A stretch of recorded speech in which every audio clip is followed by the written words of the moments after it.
BJP के पास योगी जैसे कितने मुख्यमंत्री हैं। बीजेपी ने राजस्थान में लॉ एंड ऑर्डर को मुद्दा बनाया, लेकिन चुनाव फंस गया। इसी लॉ एंड ऑर्डर को योगी ने मुद्दा बनाया और रिकॉर्ड तोड़ वोटों से जीते। दोनों राज्यों में फर्क क्या है? योगी के आगे बाकी प्रदेशों के मुख्यमंत्री क्यों फीके पड़ जाते हैं? आज विधानसभा में योगी ने अखिलेश यादव के मुंह पर वो बातें कह दी जो बाकी मुख्यमंत्री नहीं कह पाते। ये कला योगी ने सीख ली है, बाकी राज्यों के मुख्यमंत्री नहीं सीख पाए। भारत के किसी पॉलिटिकल एक्सपर्ट या नेताओं से पूछ लीजिए, यूपी में योगी सबसे बड़ा फैक्टर है। 2024 में मोदी जीत जाएंगे क्योंकि यूपी में योगी हैं। बाकी बातें इस रिपोर्ट में। योगी का फैक्टर क्या 2024 में टारगेट हिट कर पाएगा? क्या बाबा 100% के स्ट्राइक रेट से बैटिंग कर पाएंगे? क्या अखिलेश टर्निंग पिच पर योगी के सामने टिक पाएंगे? 2024 की सबसे बड़ी लड़ाई यूपी की 80 सीटों पर लड़ी जानी है। योगी आदित्यनाथ ने 2024 की फाइट का टाइट टोन अभी से सेट कर दिया है। बड़ा हसीन है उनकी जवान का जादू, लगा के आग बहारों की बात करते हैं। जिन्होंने रात में बेखौफ बस्तियां लूटी, वही नसीब के मारों की बात करते हैं। योगी आदित्यनाथ इधर उधर की बात करने की बजाय सीधे उन मुद्दों पर प्रहार कर रहे हैं जिनका जवाब अखिलेश यादव के साथ साथ चाचा शिवपाल के पास भी नहीं है। यूपी विधानसभा में आज योगी ने 2017 से पहले समाजवादी राज में यूपी की पहचान बिगाड़ने वाले फैक्टर गिनाए। गुंडागर्दी, भ्रष्टाचार, माफियागिरी, भूमि पर कब्जा, लूट और दंगे। योगी ने विधानसभा में जिन मुद्दों पर हमला बोला, अखिलेश ने मुस्कुराकर उन्हें डक करने की कोशिश की।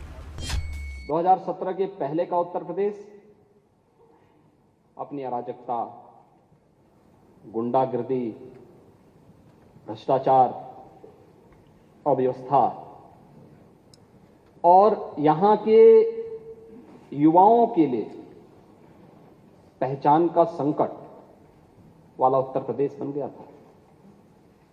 और महोदय, 2017 के बाद का उत्तर प्रदेश डबल इंजन सरकार में आदरणीय प्रधानमंत्री जी के मार्गदर्शन में आज यही उत्तर प्रदेश है, देश की सबसे बड़ी आबादी का राज्य है।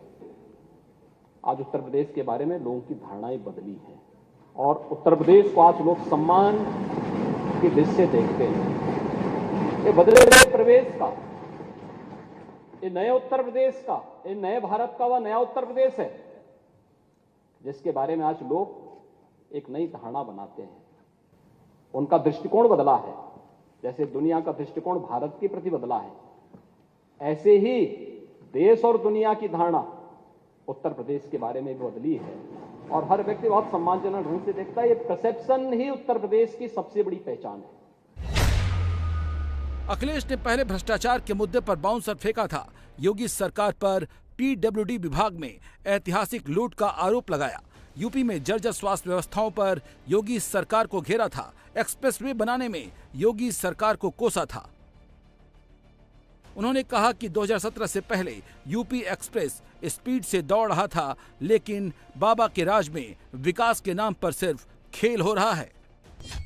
सड़कों में गड्ढे हैं, गड्ढों में सड़क है और फिर हिस्टोरिकल सरकार लूट कर रही है। हिस्टोरिकल अध्यक्ष महोदय, पीडब्ल्यूडी विभाग में मंत्री के बनने के बाद तुरंत खेल हो गया और वो तो नजर सरकार की पड़ गई। थोड़ा बहुत बचा होगा, लेकिन मुझे नहीं लगता कुछ बच पाया होगा। क्या ये मैं कहूं कि 40,000 करोड़ से भी ज्यादा पैसा गड्ढा मुक्ति में खर्च हुआ होगा? जो सरकार ये कहती थी कि समाजवादी सरकार में बनाए हुए एक्सप्रेसवे घाटे का है, आज नेता सदन बताएं कि उनके पूर्वांचल एक्सप्रेसवे पे और बुंदेलखंड एक्सप्रेसवे घाटे का है कि फायदे के एक्सप्रेसवे हैं? अखिलेश जब विधानसभा में गड्ढे गिन रहे थे, तब बाबा मंद मंद मुस्कुरा रहे थे। लेकिन जब बाबा ने माइक संभाला तो 2012 से 2017 की पूरी कुंडली खोल दी। जब अखिलेश यादव मुख्यमंत्री थे। टेंडर में घोटाला, भर्तियों में घोटाला, एक्सप्रेसवे निर्माण में घोटाला, गोमती रिवर फ्रंट में घोटाला। योगी ने पलटवार करते हुए कहा, अखिलेश यादव ने विधानसभा में गलत तथ्य पेश किए। अब उस हकीकत को बताते हैं, बीते 6 साल में यूपी में कानून का राज कैसे कायम हुआ है। लूट में 61.5% की कमी आई है, मर्डर में 32.45% की कमी, फिरौती में 45.18% की कमी, रेप के मामलों में 21.75% की कमी आई है। समाजवादी सरकार के कारनामे गिनाते हुए योगी आदित्यनाथ ने कहा कि 2017 से पहले यूपी में हर रोज दंगा होता था, लेकिन 2017 के बाद किसी दंगाई ने कानून व्यवस्था को बिगाड़ने की हिम्मत नहीं की। उन्हें शरण देने वाले माफियाओं को मुर्गा बनाकर जेल में डाल दिया गया है, जबकि समाजवादी सरकार में माफियाओं का महिमा मंडन होता था। मैं अक्सर इस बात को कहता हूं कि वे हर मुद्दे को ये बताने का प्रयास करते हैं कि तो समाजवादियों ने किया है। वैसे समाजवादियों के कारनामे तो लोग अब तक भूले नहीं हैं प्रदेश में।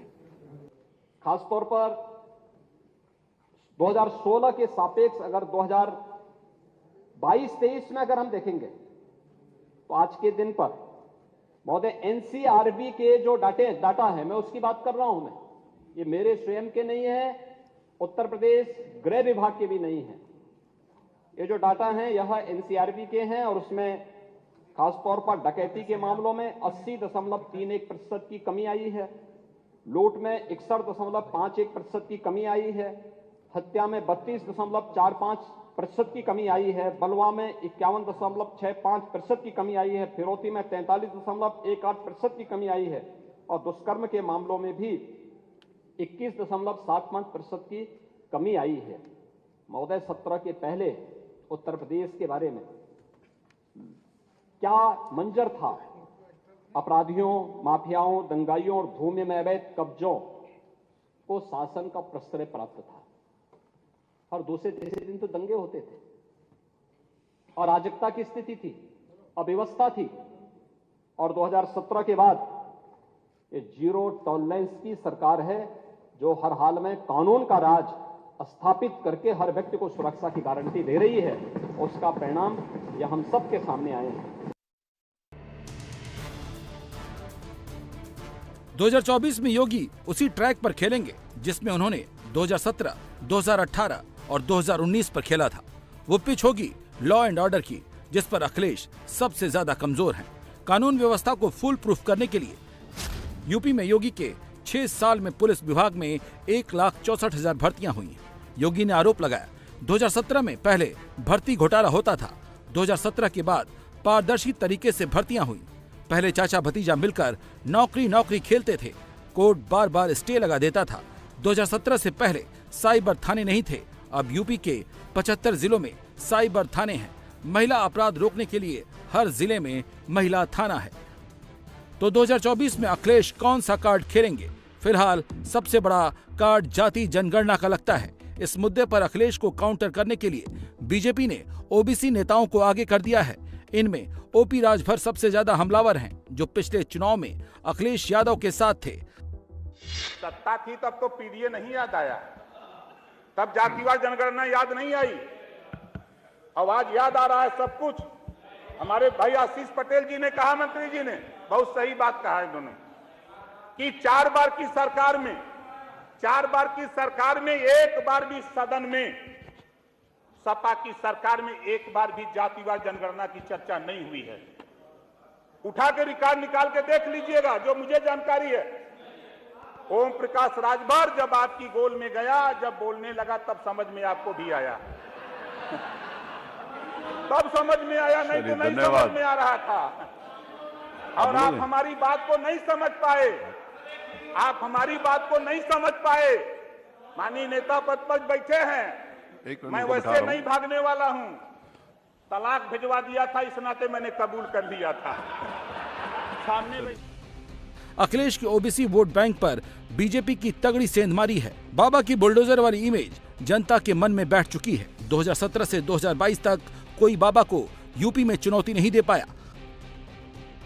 2017 में अखिलेश यादव ने कांग्रेस के साथ मिलकर चुनाव लड़ा था।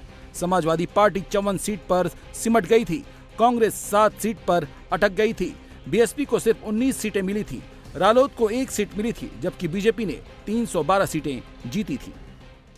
2 साल बाद जब यूपी में 2019 के लोकसभा चुनाव हुए तो अखिलेश ने मायावती के साथ गठबंधन बनाया, ओबीसी और दलित वोट बैंक का ऐसा मजबूत जोड़ बनाया, लेकिन बाबा ने उसे भी भेद दिया। यूपी की 80 लोकसभा सीटों पर चुनाव हुए, समाजवादी पार्टी महज 5 सीटों पर सिमट गई, बीएसपी 10 सीट जीत ले गई, कांग्रेस रायबरेली के अलावा पूरे यूपी से साफ हो गई है, जबकि बीजेपी ने 62 सीट जीती। 2019 में एसपी बीएसपी का गठबंधन फेल हो गया, दलित वोट ट्रांसफर नहीं हुए और अखिलेश ओबीसी वोट को अपने पाले में नहीं ला पाए। 2022 में ओबीसी वोट को एकजुट करने के लिए अखिलेश ने नया गठबंधन बनाया। अखिलेश ने जयंत चौधरी और ओपी राजभर की पार्टी के साथ मिलकर चुनाव लड़ा। समाजवादी पार्टी को 111 सीट मिली, राष्ट्रीय लोकदल ने 8 सीट जीती, सुहेल देव भारतीय समाज पार्टी ने 6 सीटें, समाजवादी गठबंधन को कुल 125 सीटें मिली, जबकि बीजेपी को 255 सीट मिली, अपना दल को 12 मिली और निषाद पार्टी ने 6 सीटें जीती। बीजेपी गठबंधन 273 सीट जीतने में कामयाब रहा। 2024 को लेकर अखिलेश भारी कंफ्यूजन में हैं, समझ नहीं पा रहे हैं जाति का कार्ड खेलें या विकास के मुद्दे पर बाबा को घेरें। इस सरकार का जो कार्यकाल अभी तक रहा है, ये विजनलेस सरकार रही है, डायरेक्शनलेस बजट रहा है इनका, जो कहा वो नहीं करा। ये भाजपा का असली नारा होना चाहिए। ये डबल स्टैंडर्ड सरकार है, दोहरा चरित्र है सरकार का, कहती कुछ है करती कुछ और है, और डींग मारने में तो सबसे आगे है कि हम विश्व गुरु बनकर के $1 ट्रिलियन इकोनॉमी बना लेंगे। और अगर कोई काम चल भी रहा होता है तो इस सरकार को पता है कि चलती चक्की में रोड़ा कैसे अटकाना है। ये रोड़ा अटकाने वाली सरकार है, विकास गति को रोकने वाली सरकार है। बाबा ने 7 साल में यूपी में 50% से ज्यादा का सॉलिड वोट बैंक तैयार कर लिया है। ओबीसी वोटर मोदी के साथ खड़ा है। एमपी में खींचतान के बाद कांग्रेस से रिश्ते उलझन भरे हैं। मायावती के साथ चुनावी प्रयोग फेल हो चुका है। ऐसे में अखिलेश क्या फिर उसी MY फार्मूले पर चुनाव लड़ेंगे? अखिलेश जानते हैं 24 का चुनाव केंद्र का चुनाव है। मोदी योगी के खिलाफ उनका पीडीए वाला दांव टिकने वाला नहीं है।